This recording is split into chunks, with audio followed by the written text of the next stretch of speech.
diungsingkan masyarakatnya sampai kesulitan secara finansial, ekonomi dan ketahanan pangan. Terus istrinya itu kerja dapat uang. Suatu saat sampai pada level ekstrimnya, nggak dapat pekerjaan, nggak dapat uang. Kebetulan ada anak raja yang rambutnya itu brodoli, yang nggak punya rambut. Terus saya membayarkan siapa yang rambut terbaik mau dibeli mahal. Akhirnya istrinya ini menjual apa? Rambutnya. Ya tadi kalau orangnya cantik ya rambutnya cantik. Kalau cantik terus keriting bulat kan susah itu. Kalau keritingnya tidak pas, kalau pas ya tetap cantik ini maksudnya. Nah, ketika dijual terus dapat uang dan itu di atas rata-rata. Si Nabi Ayub ini curiga. Ya bawaan seorang suami yang punya istri cantik. Kalau jelek kan gak gampang curiga. Terus bunder keriting welek kan suaminya gak gampang curiga. Kok dapat uang banyak ini dari mana? Singkat cerita dengan tanda kutip kesalahpahaman ini menjadikan beliau agak latah bersumpah la adriban naki mi'ata sautin, kamu akan saya pukul mi'ata sautin. Akhirnya Allah ini kan yang Ayub ya orang soleh, cemburu itu sah karena seorang lelaki, seorang suami. Pilihan-pilihan istrinya juga sah. Allah tidak ingin orang solihah seperti istrinya Ayub dapat hukuman yang tidak semestinya. Tapi Allah juga gak ingin hamba yang soleh Ayub ini melanggar sumpahnya. Jadi Allah sendiri yang coro gampangannya memikirkan cara keluar dari sumpah itu. Paham ya? Dan istrinya tidak tersakiti oleh 100 cambuan. Ya 100. Akhirnya Allah bilang gini, ya sudah kamu pakai lidi 100 saja, cambukkan sekali, anggap saja sudah 100.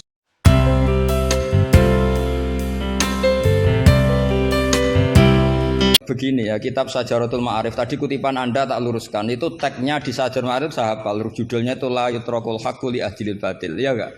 Itu mesti persis begitu. Yang kamu tadi pasti tidak persis itu. Saya ini hafal Quran, jadi ingatan saya normal.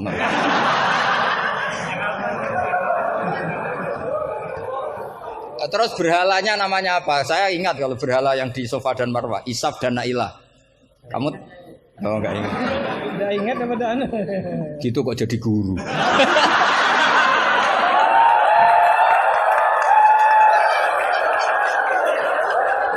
Awis tahu. Jadi maksudnya itu mungkin jadi gurunya sah karena muridnya lebih bodoh. Tapi yang enggak sah itu gini loh. Wong kelas gitu kok melawan saya itu loh. Itu sangat nggak sah ya. Jadi ibaratkan saya ini sudah tisen dilawan Elias Pikal, bisa mati. Begini ya, saya ini belajar itu banyak. Selain belajar banyak, saya itu punya hafalan banyak. Jadi penting ya, hafalan itu penting karena itu kias atau tadi misalnya cerita itu bahasa Arabnya kisah. Tapi asalik anil kisah ilal iktibar itu adalah maslaku ahlil akhyar. Itu masyhur itu dawuh ulama. Jadi dari cerita kemudian diiktibar itu maslakul akhyar, manhajnya orang-orang pilihan. Sehingga cerita ini sebetulnya idzoh atau mau idzoh atau kisah ini menjadi iktibar. Dan iktibar masuk yang di antara yang 9 itu. Misalnya begini, sampean guyon di sini. Itu kalau bapak saya masih sugeng, sampean guyon gini dibiarin. Bapak itu pernah sama saya mau manggil santri, kemudian di kangkang itu baru guyon, itu bapak balik kembali ke dalam nggak jadi manggil, padahal mau manggil karena ada tamu disuruh melayani tamu. Kata bapak gini, Pak kenapa kembali? Santri itu fakir rada duit, kok iso guyon itu barang mewah, maka mengganggu itu haram katanya. Wong fakir ngono kok iso seneng itu luar ya. Mengganggu kesenangan orang fakir adalah Makanya kalau sampean GR mengalahkan saya monggo mawon. Karena itu satu-satunya cara sampean untuk merasa apa? Menang. Saya tidak usah merasa menang, sudah pasti menang. Merasa tidak merasa sudah menang. Ya coba polling saja. Gus Bak sama Ustaz Asror alim mana? Saya tidak usah jawab.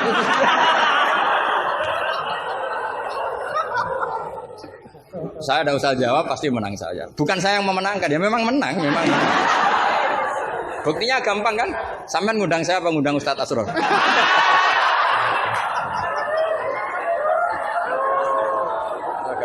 Jadi yang angkuh itu sampean bukan saya kan, bukan saya. Jadi iktibar itu maslaku ahli akhyar. Termasuk yang saya kagum dari kitab Sajaratul Ma'arif adalah ketika malam itu ada rapat, dengerin ya, malam itu ada rapat bahwa besok Musa harus ditangkap. Di antara yang rapat itu adalah ada rojulun sing yaktumu imanah yang disebut waqala rojulun min ali fir'aun apa yaktumu imanah. Karena dia ikut rapat, kemudian dia bocorkan ke Nabi Musa ya, wajah apa min aqsal madinati saat terusnya itu yang innal mala ya'tamiru nabika. Itu wajah rajulun min aqsal madinati apa? Yas'a. Qala ya Musa innal mala ya'tamiru nabika. Itu si rajul ini pagi-pagi mungkin bukan pagi ya, setelah rapat itu langsung bergegas nemui siapa? Nabi Musa, besok kamu akan ditangkap oleh tentara dan kamu akan dieksekusi. Kamu kok tahu? Saya ikut rapat. Tapi karena dia masih yaktumu apa? Iman. Itu kan cerita ya, kita sepakat ya. Itu apa? Cerita, kisah. Tapi Imam Izzuddin bin Abdissalam yang punya gelar Sultanul enggak keliru, Sultanul Ulama. Ini mesti salah guru. Sultanul apa? Ulama. Ya. Yang penting kita jangan sampai jadi Sultanul Juhala. Karena ini belum ada presidennya. Raja Wali sudah ada Sabdul Qadir, Raja Ulama ada Izzuddin bin Abdis Salam. Kayak Raja Bodoh itu terlalu banyak, makanya kompetisinya susah ini karena terlalu banyak yang jadi apa? Nah, ternyata oleh Izzuddin bin Abdis Salam yang diambil contoh itu yas'anya. Maka di ayat itu beliau mengebabkan babul musaroah ila khifdidima. Bab pentingnya bergegas untuk menyelamatkan mengalirnya darahnya seorang mukmin. Jadi yang dia simpulkan dari kata yas'a bahwa untuk menyelamatkan darah itu ora oleh sak kobre, tidak boleh sesempatnya, tapi harus yas'a. Yas'a itu bergegas. Nah itu kan dari kisah menjadi istidlalun fiqhiyun, apa? Menjadi istidlalun fiqhiyun atau amrun fiqhiyun. Allah tidak mengatakan yamshi tapi yas'a. Karena pikirannya rojul tadi jangan sampai menangkapnya apa Mala'u Fir'aun mendahului larinya Musa. Maka di sini yas'a tidak dimaknani sebagai hanya cerita, tapi kesimpulan secara fikih bahwa untuk menyelamatkan darah itu harus yas'a, harus bergegas. Nah itu contoh. Jadi kalau sampean tanya Sajaratul Ma'arif itu ikut partai mana? Itu ikut partai Itibar. Dari 9 itu ikut partai apa? Itibar. Yang kemudian wakhud biyatika dikhtan. Khilah itu boleh asal dibolehkan Allah. Itu kan bukan Nabi Ayub yang ingin khilah, tapi Allah yang mengajarkan khilah. Nah kalau Allah yang mengajarkan itu menjadi halal berdasar kesalahan masing-masing. Sampean tahu nggak ceritanya Nabi Ayub sama istrinya? Apa setengah tahu? Apa? Oh setengah tahu lah. Ini yang setengahnya tak tambahin lagi. Istrinya Nabi Ayub itu cantik sekali. Karena memang sunnahnya ulama itu memang punya istri cantik. Entah sunnah itu dengan arti kesunatan, entah takdir tidak tahu. Jadi sampean nggak usah tanya istri Gus Bak gimana, ikut sunnah itu. Ikut sunnah. Karena nanti kasihan kalau dia istrinya jelek terus alumni dosowan istrinya cantik kan dia ngenes. Oh kasihan itu ya. Yang cantik juga kasihan nyiumi tangan orang yang lebih nggak cantik. Ceritanya sebenarnya gini ya. Dari kejauhan, ya saya ulang lagi dari kejauhan. Itu istrinya Ayub ini ngomong-ngomong sama lelaki ganteng. Padahal itu aslinya Jibril. Singkat cerita, si istri ini karena Ayub ini sudah diembargo masyarakatnya dengan cerita-cerita seperti itu. Pokoknya kita mempercayai versi itu. Setidaknya mengikuti ulama yang mempercayai itu, diantaranya Syekh Nawawi. Bahwa memang Nabi Ayub diungsingkan masyarakatnya sampai kesulitan secara finansial, ekonomi, dan ketahanan pangan. Terus istrinya itu kerja dapat uang. Suatu saat sampai pada level ekstrimnya, nggak dapat pekerjaan, nggak dapat uang. Kebetulan ada anak raja yang rambutnya itu brodoli, yang nggak punya rambut. Terus bayarkan siapa yang rambut terbaik mau dibeli mahal. Akhirnya istrinya ini menjual apa? Rambutnya. Ya tadi kalau orangnya cantik ya rambutnya cantik. Kalau cantik terus keriting bulat kan susah itu. Kalau keritingnya tidak pas, kalau pas ya tetap cantik ini maksudnya. Nah, ketika dijual terus dapat uang dan itu di atas rata-rata. Si Nabi Ayub ini curiga. Ya bawaan seorang suami yang punya istri cantik. Kalau jelek kan gak gampang curiga. Terus buder, keriting, welek kan suaminya agak gampang curiga. Kok dapat uang banyak ini dari mana? Singkat cerita, dengan tanda kutip kesalahpahaman ini menjadikan beliau agak latah bersumpah la adriban naki mi'ata sautin. Kamu akan saya pukul mi'ata sautin. Akhirnya Allah ini kan yang Ayub ya orang soleh, cemburu itu sah karena seorang lelaki, seorang suami. Pilihan-pilihan istrinya juga sah. Allah tidak ingin orang solihah seperti istrinya Ayub dapat hukuman yang tidak semestinya. Tapi Allah juga gak ingin hamba yang soleh Ayub ini melanggar sumpahnya. Jadi Allah sendiri yang coro gampangannya memikirkan cara keluar dari sumpah itu. Paham ya? Dan istrinya tidak tersakiti oleh 100 cambuan. Ya 100. Akhirnya Allah bilang gini, ya sudah, kamu pakai lidi 100 saja, cambukkan sekali, anggap saja sudah 100. Itu disebut wahud biadika dikham fadribihi wala tahnas. Jadi kata 100 tetap 100, tapi si solihah tadi nggak perlu kesakitan dengan 100 pukulan. Tapi ini yang milih biar Allah, tidak kamu. Kalau kamu yang ngelah pasti kriminal. Jadi ayat itu jelas wahud itu khitabun minallah li Ayub, bukan Ayub yang mengkhilah. Makanya ada ayat wa makaru wa makarallah wa huwa khairul makirin. Itu kan seperti Nabi Ibrahim. Nabi Ibrahim itu hanya Allah yang bisa mengilhami seperti itu. Ada raja yang maniak perempuan itu sampai ngirim beberapa mata-mata kalau ada perempuan cantik melintas di daerahnya pasti ditangkap, mau disuguhkan ke rajanya. Suatu saat yang lewat ini Ibrahim dan Sarah, itu cantik sekali. Jadi ini sudah contoh dua, istrinya Ayub ya cantik, istrinya Ibrahim ya cantik. Karena yang cantik sudah jadi istrinya para nabi, mungkin kamu ini yang nggak tahu saya kebagian apa enggak itu. Kalaupun cantik pasti nggak setingkat siapa? Sarah. Sarah itu cantik sekali. Singkat cerita ditangkap. Kemudian Sarah ini mau diperistri oleh raja. Ketika Ibrahim tanya, perempuan ini hubungannya dengan kamu apa? Nabi Ibrahim pinter karena raja ini maniak perempuan. Kalau dijawab suami pasti dibunuh karena suami itu problem.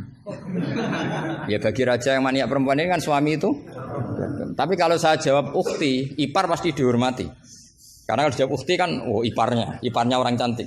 Kayak Kangkang yang punya adik cantik pasti dihormati ustadznya. Wah itu pasti. Sampean goblok lah punya adik cantik terus ustadz kamu tahu itu aman tak jamin. Karena ustadz potongan gini tuh pasti dah ikhlas tak jamin. Imannya pasti guncang itu Pak. Kamu punya adik cantik terus tidak mukhafadzah. Sudah ada dikasih ustadznya ya sudah Pak enggak jadi ipar. Oh, udah lulus aja. Termasuk barokahnya lelaki itu memang punya adik cantik itu kalau tepat di garwo kiai, kamu kakaknya kiai. Banyak orang awam tahu-tahu mertuanya kiai. Barokahnya apa? Punya anak cantik itu memang berkah. Maka Ibrahim pintar, beliau jawab ukhti, ini saudara saya. Sehingga dengan demikian beliau akan dihormati sebagai ipar. Tapi kalau bilang suami kan problem, pasti dibunuh. Sampai Sarah ini marah-marah, Ibrahim ditarik ke kamar, kamu itu nabi kok bohong. Jadi Sarah itu unik, kecewa dia punya kamu itu nabi kok punya, ya nabi suami kok. Kalau suami bohong biasa, ini suami ya nabi. Nah ini kan potongan-potongan biasa bohong. Tapi ini kan ya suami ya nabi. Kamu itu suami nabi kok bohong. Ya kalau nabi kan nggak mungkin bohong. Tapi kalau suami tok kayak sampean-sampean ini kan, wah mesti bodoh nih. Bar ngopi di perempuan cantik kok di ngopi, nang di, ya ngopi wae. Karena kalau menyebut warung kopinya pasti apa? Masalah. Makanya kalau dijawab ngopi ning di, kalau istrinya apa yang jaga cantik di umatnya Rasulullah. Karena sekali disebut masalah. Itu akhirnya Nabi Ibrahim jawab, tidak ada di muka bumi ini orang muslim dan muslimah kecuali kamu dan saya. Maka fa'anti ukhti fil Islam. Kamu itu saudara saya dalam Islam. Terus oleh balaghah disebut itu tauriyah apa? Tauriyah itu kata yang tidak bohong tapi lafaz ini muhtamil. Lafaz ini mirip-mirip muhtamil. Jadi sebenarnya saya mengatakan sampean goblok itu goblok dalam hal maksiat, itu kan keren. Sampean saja yang sudah tersinggung, wong darani goblok itu salah sampean. Padahal saya punya siapkan kalau ditanya Allah, hak mosok santri batal darani goblok. Goblok enggak tahu caranya korupsi, Gusti. Wah. Jadi itu sebetulnya kalimat madkhin. Tapi kamu yang keburu suudzon sama saya, kamu anggap itu kalimat apa? Damin. Itu resiko ilmu cekak itu. Sebetulnya di balaghah itu ada tauriyah apa? Ya, Mas pernah belajar tuh itu. Jadi tetap saja kisah-kisah ini melahirkan satu pelajaran. Karena kita tetap bisa menyimpulkan tadi. Zaman berhala itu ada di Safa dan Marwah, berarti ada batil. Orang Islam tetap disuruh sa'i. Berarti la yutrakul haqqu li ajlil batil.